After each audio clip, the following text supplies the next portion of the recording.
What is creativity? When I think about this, the first thing that comes to mind is a trip I once took to the Olympic Peninsula outside of Seattle.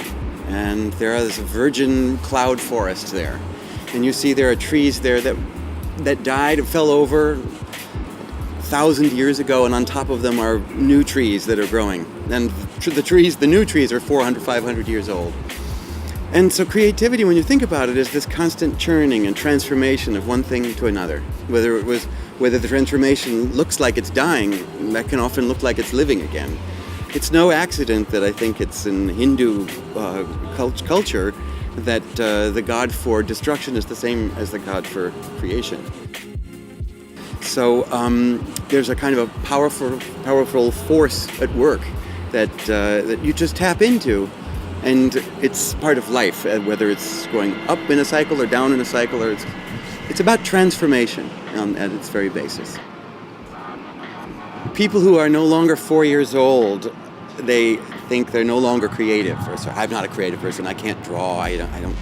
What does it mean? What does that mean? It only means that.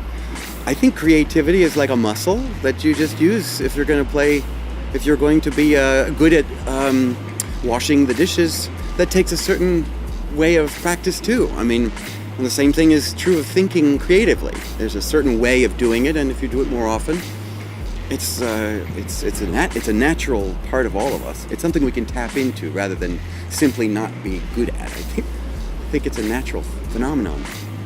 Fear is the thing that keeps everybody from not doing things which would otherwise be natural.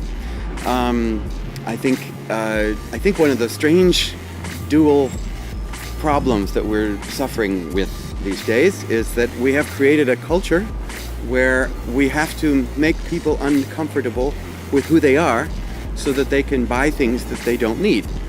And we have some of the best and most creative people working to make sure that people are uncomfortable enough so that they will continue to be great consumers.